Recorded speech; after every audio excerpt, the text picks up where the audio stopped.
Al pie del tiempo con Socorro Díaz.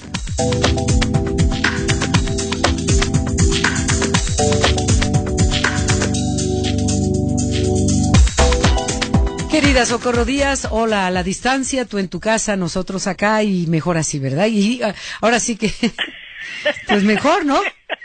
Bueno, estaremos con todos a la distancia. Así es como suena aquella canción, Contigo a la distancia. Así es. ¿Verdad? Bien, Adriana. Pues mira, por azares del destino y obligada por las circunstancias del coronavirus, me toca hacer este primer comentario a larga distancia, como bien dices, al pie del tiempo y en enfoque, entre dos fechas conmemorativas para los mexicanos. Ayer fue el 18 de marzo y se recordó la expropiación petrolera que encabezó en 1938 el general Lázaro Cárdenas, presidente de América, como lo llamó el poeta premio Nobel Neruda, Pablo Neruda. Y lo hizo el general y presidente para dejar en manos de la nación lo que hasta ahora es su mayor recurso estratégico.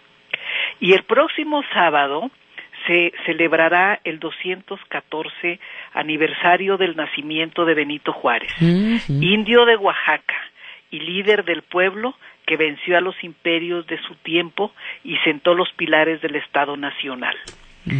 Y me recuerda mucho las circunstancias una frase inolvidable del presidente Juárez y que debemos tener presentes. Nadie hará por los mexicanos lo que los mexicanos no seamos capaces de hacer por nosotros mismos. Así es de que en medio de estas fechas cívicas tengo que hablar de hechos oscuros. La pandemia de miedo colectivo y preocupación global por la crisis de salud pública que ha desatado ese coronavirus llamado COVID-19 y la debacle económica que ha venido gestándose a lo largo de meses y que hoy concurre con la epidemia, con la caída del precio del petróleo. El nuestro ha caído hoy a $14.50 por barril, el más bajo precio en 21 años.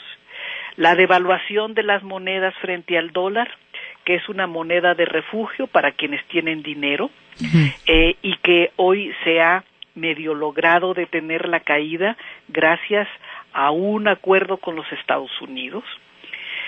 También está la guerra comercial que empezó entre Estados Unidos y China, cuando llegó el presidente Trump a la dirección de ese país, y que hoy involucra a la Unión Europea, a Rusia y a los países árabes productores de petróleo.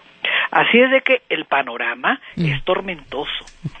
Por orden de prioridad me voy a referir a los aspectos humanos de esta hora negra, que lamento repetirlo, me recuerda mucho a la que vivimos en el 2008-2009 con la influenza H1N1, con la agravante de que en lo económico los expertos no están seguros hoy de que será una crisis similar a aquella o que irá a más, a la Gran Depresión de 1929 en Estados Unidos o a la crisis económica con conflicto bélico que siguió a los ataques terroristas contra Nueva York en 2001. Lo que sí es claro es que la epidemia recordó a todos que las fronteras nacionales existen y es en la práctica un golpe a la globalización comercial. En México hasta anoche las autoridades reportaron un muerto. Hay también el reporte de 2 enfermos graves entre los 118 contagiados, 314 casos sospechosos y 787 casos descartados. Son cifras verosímiles y a mi juicio serias y que por fortuna no evidencian que la epidemia se haya extendido todavía en el país, como ocurrió primero en China, donde por cierto hoy se reporta que dejó de existir enfermos, número 0 en materia de contagiados, pero que tiene ahora a Europa Occidental como su centro, como su eje de preocupación. Italia supera a China en número de muertos al día de hoy. España y Francia están también con un número muy importante de muertos y contagiados. En América, Estados Unidos encabeza las cifras trágicas con 139 muertos y 9.110 contagiados. Una parte muy importante de estos contagios está en Nueva York y también hay ya ciudades sitiadas como San Francisco y sus alrededores. Con las fronteras cerradas está el problema humano de los mexicanos que se han quedado atrapados en los estados de sitio, de alarma o de emergencia decretados por los gobiernos de diversos países. Sean mexicanos varados, hay mexicanos varados, pues, en Perú, en Argentina, en Brasil, en Francia, en España, en diversos países, pero sea lo que sea en cuanto al conflicto que tengan para no poder regresar a México, considero que es una obligación humanitaria y nacional del gobierno mexicano ayudarlos a regresar a nuestro país, como se acaba de hacer con un grupo de muchachos que se quedaron aislados en Perú. Y esta es una obligación que a mi juicio tienen todos los gobiernos del mundo, de ayudar y de atender a sus connacionales para que regresen a los territorios. Aunque me cuesten discusiones incluso en mi casa, Adriana, sí estoy de acuerdo con la estrategia de salud implementada por el gobierno. Mientras a ver, bueno, ¿por qué? Porque no es que mira, ¿por qué estoy de acuerdo? Porque yo creo que mientras que el número de enfermos no crezca en forma exponencial, debe mantenerse la política de prevención, sí, al 100%, pero también de aislamiento y control sanitarios, moderados. Es decir, no hacer que toda la gente se recluya en sus casas, no prohibir la salida de todas las personas, incluso para realizar actividades productivas como está ocurriendo en Francia o en España y por supuesto en Italia, ¿no? A ver, ¿qué opinas tú, por ejemplo, que aquí sigan llegando aviones y barcos con turistas? Es cierto, 50 millones de empleos en México dependen muchos millones de empleos dependen en México del turismo, del turismo en nuestro país, pero están llegando también gente infectada y después ¿de qué nos va a servir unos días más de recibir turismo? Pues mira, Adriana, el tema es que a mi juicio las fronteras y los puertos, esa es mi opinión, tienen que mantenerse abiertos mientras nuestros vecinos del norte y del sur quieran, pero con filtros sanitarios sólidos y serios. Pero no los hay, Socorro, ese es el problema. Pues se han aumentado los filtros sanitarios en los aeropuertos y en los puertos, Adriana, porque quiero decir con esto que hay que poner filtros sanitarios para quienes vengan porque quieren o porque conducen el transporte de mercancías en barcos, camiones y aviones. No nos podemos aislar de una manera tajante. Y yo creo que no hay que adelantar fases ni paralizar a los países porque a los jefes de Estado les entró un ataque de pánico o un ataque de ambición electoral. Corea del Sur y Japón son dos buenos ejemplos. Han prevenido y mantienen sus dirigentes la cabeza sobre los hombros porque quieren evitar un mal mayor y no parece que los mueva la insana ambición política de ganar elecciones inmediatas. O reelegirse como acá nuestro vecino, que entró en acción, pero bueno, hasta eso le acomodó, caramba. Repartiendo cheques de $1,000, sí, ¿no? Sí. A las personas que se tengan que quedar sin poder trabajar porque están encerradas en su casa. Mira, Adriana, tenemos que medir lo que significará el paso, una fase de mayor restricción y aislamiento para todos los mexicanos. En el momento en que se entre a una fase de esta naturaleza, se tendrá que considerar la existencia, el establecimiento de grandes albergues para personas en situación de pobreza y grandes carencias, porque en México existen cientos de miles de personas que trabajan en la calle, vendiendo lo que puedan. Hay una gran economía informal a la que están integradas millones de personas y si se les impide realizar sus actividades, pues no tendrán que comer y entonces unos pues podrán morir del pánico y de la infección y otros pues de hambre, o tendremos conflictos sociales muy serios. O sea, ya hoy en la mañana el presidente López Obrador habló de implementar en caso necesario el plan DN3.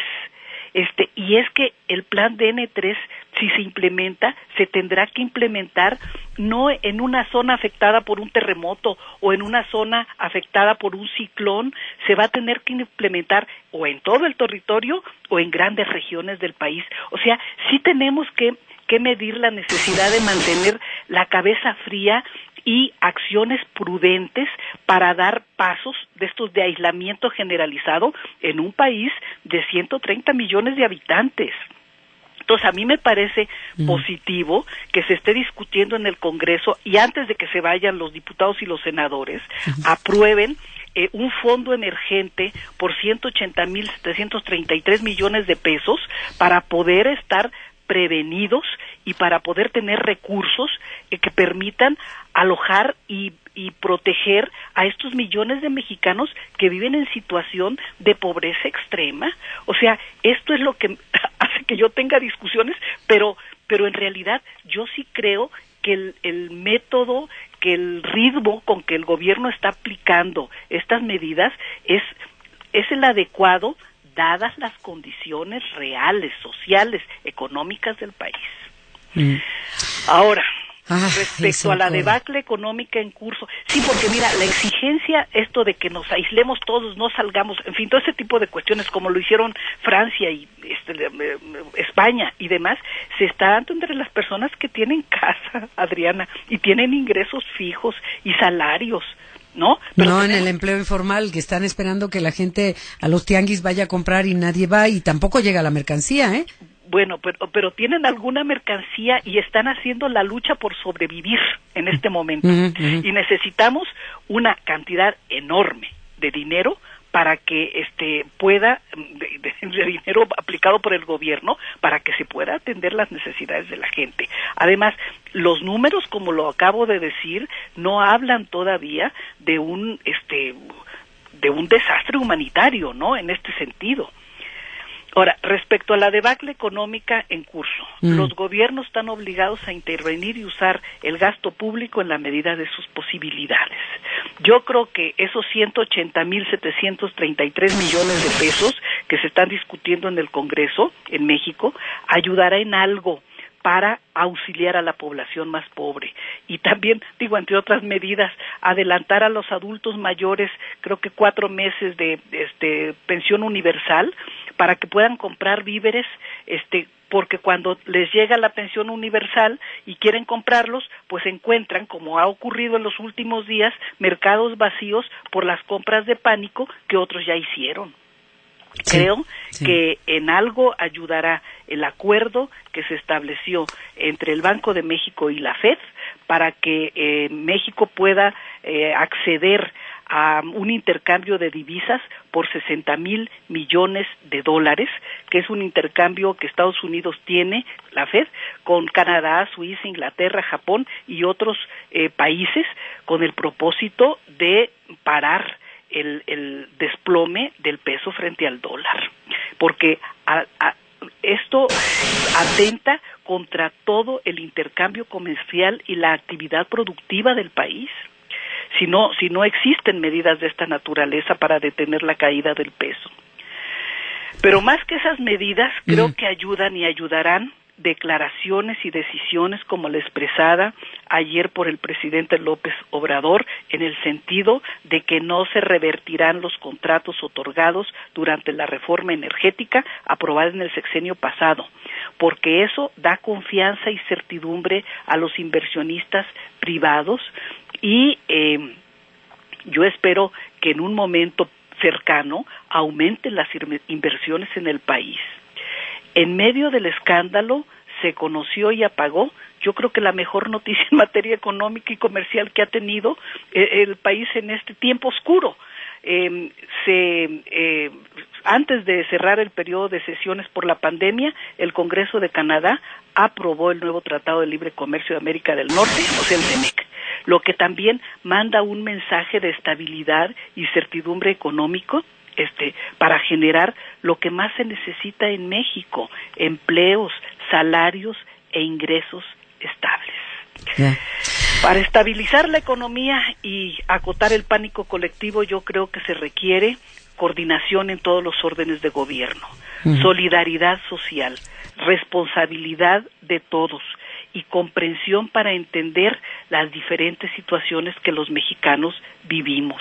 Tenemos que tener sentido de pertenencia a una nación y brincar esta tremenda crisis de salud pública y de economía.